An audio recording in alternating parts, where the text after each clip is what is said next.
Hello, dear friends. Hope you're doing well and great, and hope you're having a great time. Welcome back to Hope English Academy. سلامونه نیکی هیله احترامات مو ومنئ. ملګرو هیله ده چې روغ جوړ د صحت او عافیت جامې به مو پر تن واوسیږي. هیله ده ملګرو چې تیر درس مو زده کړی وي، ځکه چې تیر درس د prepositions of place په اړه باندې و. نو نن موږ تاسو راګرځو بیرته د بګنر 1 کلاس 53 نمبر درس ته.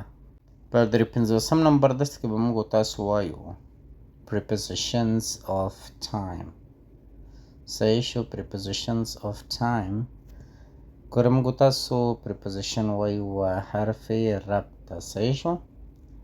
کوم چې اړیکې نښلوي. صحیح شو. نو prepositions of time دا مطلب چې حروف ربط وخت یا د وخت د اړیکو حروف. صحیح شو. یا کلمې. نو موږ تاسو ځینې داسې کلمې لرو چې هغه ته ویل کېږي prepositions of time. راځو definition ته چې دغه کلمې څه دي.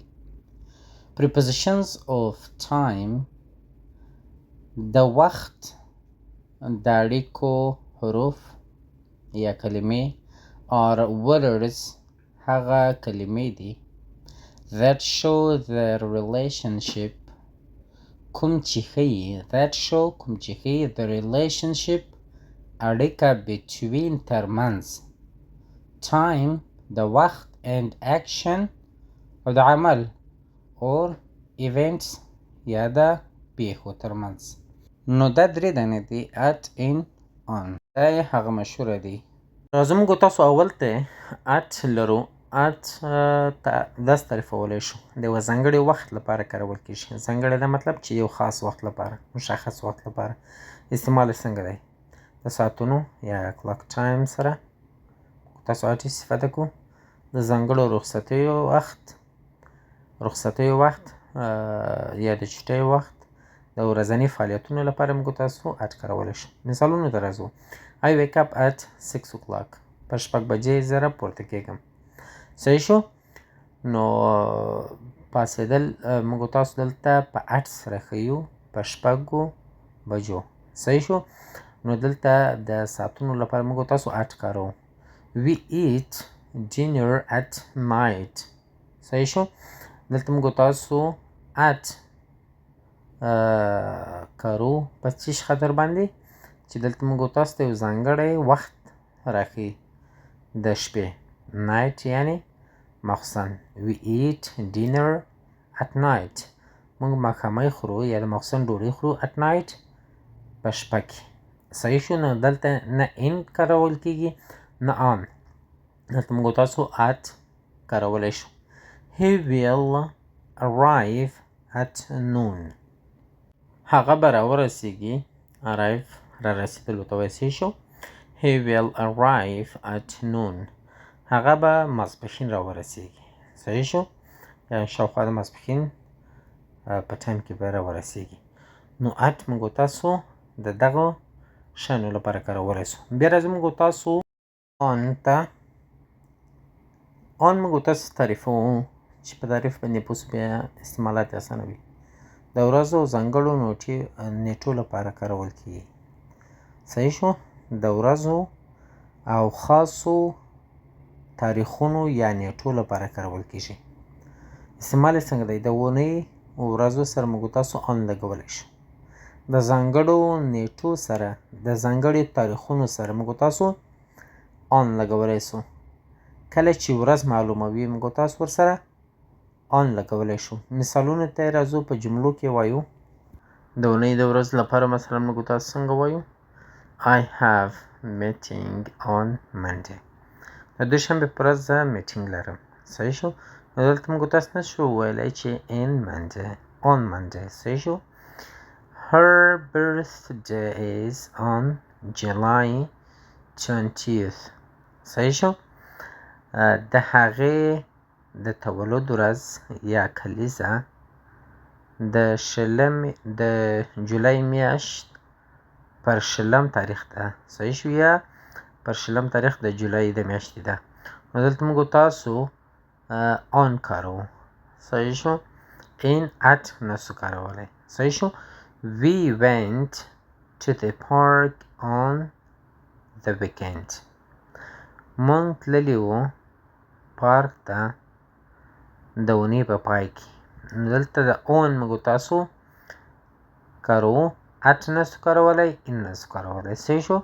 په تعریف کې مې هم درته وویل او د استعمالاتو په ځای کې مې هم درته وویل. انشاءالله چې ورباندې پوه شوي به یاستئ. اوس موږ تاسو راځو in ته. راځو موږ تاسو in تعریفوو.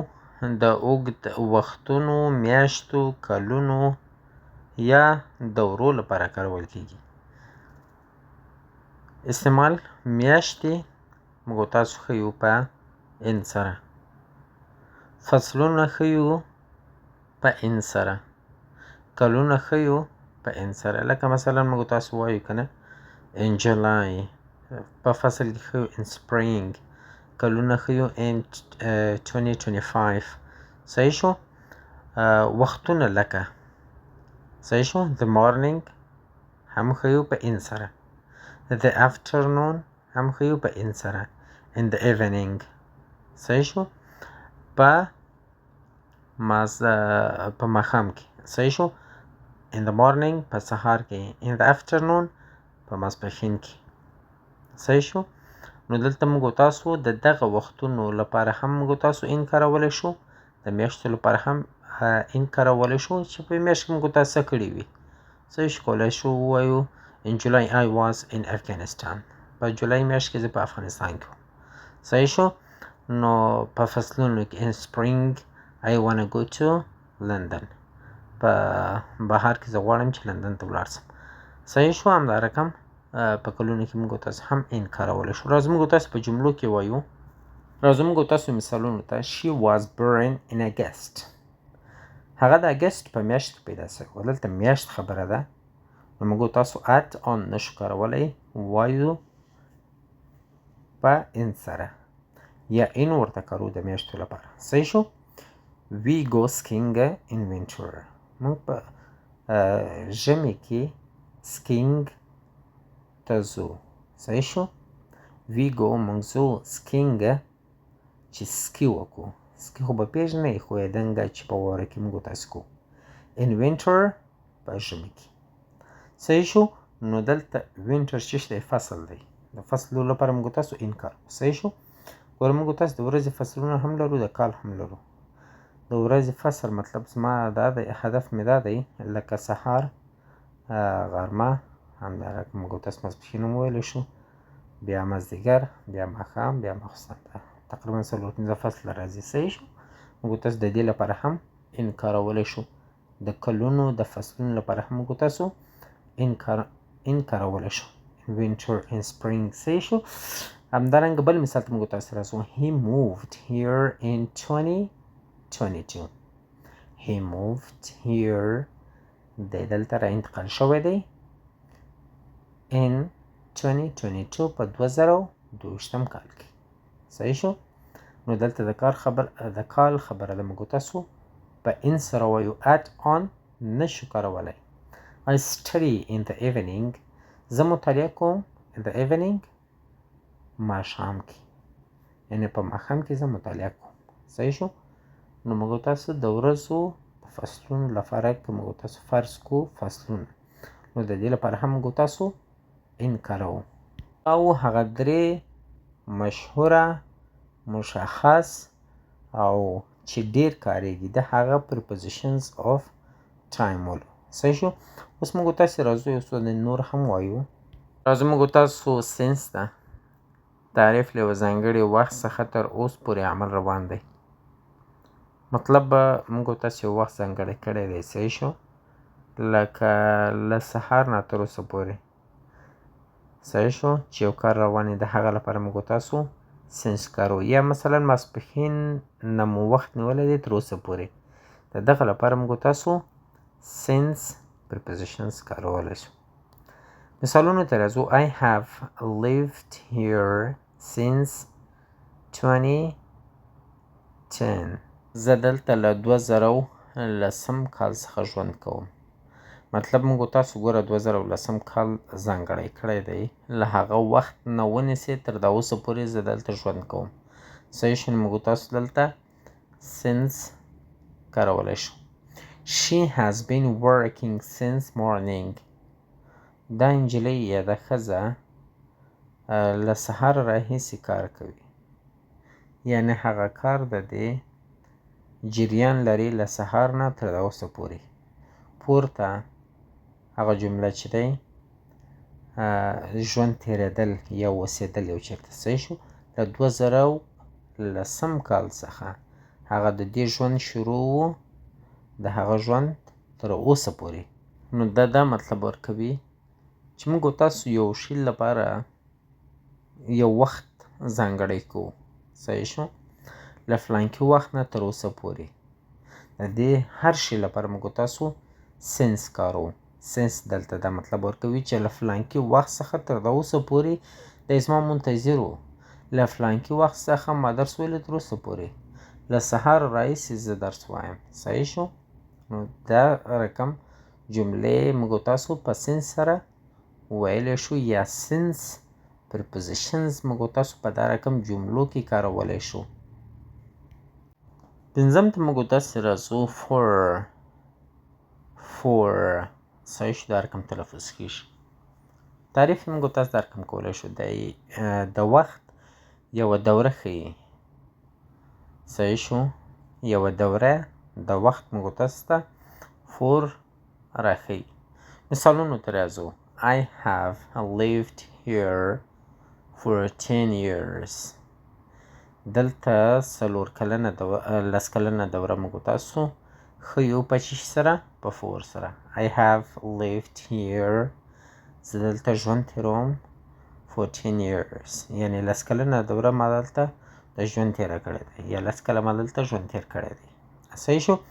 They waited for 2 hours. صحیح شو.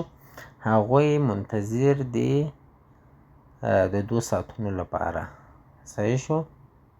نو دلته موږ تاسو ته 2 ساعته‌یي دوره موږ تاسو ته راښیي. صحیح شو. دوره خو باندې انشاءالله پوهېږئ. مطلب چې یو مشخصه دوره موږ تاسو یو چېرته تېره کړې وي یا هغه مشخصه دوره موږ تاسو بیانو په چی سره بیانو؟ په for سره. شپږم ته موږ تاسو راځو. تعریف تر هغه وخته پورې به کار خلاص وي. صحیح شو. مثلا موږ تاسو وایو په جمله کې I will finish the report by Friday. صحیح شو. Friday دلته موږ تاسو یو شی ځانګړی کړلو. صحیح شو. شاته مو ورته ورکړلو by. دلته دا نه چې موږ تاسو به خلاص کړو I will finish. زه به خلاص کړم، پای ته به یې ورسوم، ختم به یې کړم. the report. صحیح شو. report خو پېژنئ. by the Friday د جمعې د ورځې په واسطه. دلته دا مطلب نه ورکوي. I will finish the report by Friday. یعنې زما آخرین کوم ټارګېټ به چې وي هغه به د جمعې ورځ وي. زه به دغه ریپورټ پای ته ورسوم د جمعې تر ورځې پورې. She had left by 10 p.m. She had left by 10 p.m. p.m. خو پېژنئ. صحیح شو. بعد له ماسپښینه کوم وخت چې دی هغه موږ تاسو په p.m. سره وایو. اوس د دې وخت نه دی چې زه تاسو مکمل تشریح کړم. راځو موږ تاسو د جملې معنا ته. She had left by 10 p.m. ګوره دلته دا مطلب موږ تاسو ورکولی شو چې هغه تر 10 بجو پورې پاتې وه. صحیح شو. یعنې له 10 بجو نه بعد هغه دلته نه وه. آخرین ټارګېټ چې و 10 بجې وې چې هغې دغه ځای ترک کړلو. صحیح شو. موږ تاسو دلته by 10 p.m. دا مطلب چې یعنې بالکل له 10 بجو نه بعد دا دلته نه وه. آخرین ټارګېټ د دې 10 بجې وې. نو دا رقم جملو لپاره موږ تاسو by کارولی شو. ریو ته موږ تاسو راځو. until یا till. صحیح شو. دا preposition دی. موږ تاسو دا د کوم وخت لپاره یا په کومو جملو کې موږ تاسو کارولی شو یا د چی شي لپاره موږ تاسو کارولی شو. تعریف ته راځو. تر هغه وخته پورې چې یو عمل دوام لري. مثال لکه څنګه I stayed awake until midnight. زه تر نیمې شپې ویښ پاته وم. دلته ګوره دا ویښ پاتې کېدل زموږ ستاسو تر هغه وخته پورې چې یو عمل دوام لري. صحیح شو؟ موږ تاسو دلته دغه ویښ پاتې کېدل تر نیمې شپې پورې دوام درلودلو. موږ تاسو until یا till په دغه رقم جملو کې کارولی شو. wait till I come back. منتظر اوسه تر هغه وخته پورې. صحیح شو؟ I come back چې زه بیرته راشم. wait till I come back. منتظر اوسه یا انتظار وباسه تر هغه وخته پورې کله چې زه بیرته راشم. موږ تاسو till یا until په هغو خبرو کې استفاده کولی شو کوم چې موږ تاسو یو چاته وایو چې تر فلانکي وخته پورې. صحیح شو؟ تر بستانکي وخته پورې ته دغه کار کوه چې زه بیرته راوګرځم. صحیح شو؟ د دغه رقم جملو لپاره موږ تاسو until یا till prepositions کارولی شو. ملګرو زموږ ویډیو تر همدې ځای پورې وه. رب العزت دې وکړي چې په عذاب سوي نه یاستئ او دا هیله لرو چې زموږ ویډیو در سره لایک کړئ تر څو پورې نور زموږ هیوادوال هم له دغه ویډیوګانو څخه څه زده کړي. تر راتلونکو ویډیوګانو مو پر سپېڅلي رب سپارم. ښه وخت، ښې شېبې، الله مو حافظه ناصر شئ. او یو شی ملګرو په یاد کې در سره ولرئ، کله چې موږ زیات وضاحت ورکوو نو دا ستاسو لپاره ډېره فایده کوي. په یو مثال دوه مثالونو باندې تاسو یو شی نسئ زده کولی. په دوه خبرو باندې تاسو یو شی په ذهن کې د تل لپاره نسئ کېناستلی. چې موږ تاسو کله وضاحت ته خبره اړوو، مطلب زه تاسو ته زیات وضاحت در کوم، هغه د دې لپاره نه چې زه ستاسو وخت در ضایع کوم. صرف زما مقصد په دې کې دا وي چې تل هغه جمله یا هغه درس تاسو په ذهنونو کې پاته سي چې د تل لپاره تاسو ترېنه کار واخیستلی سئ، نه یوازې د یوې د دوو جملو لپاره. صحیح شو؟ په هر وخت کې چې تاسو ته ضرورت سي تاسو باید له دغه کلمو څخه کار واخلئ تر څو پورې تاسو وکولی شئ په انګلیسي باندې روانې خبرې زده کړئ یا ویې کولی شئ. نو ښه وخت، ښې شېبې، الله مو حافظ ناصر شئ.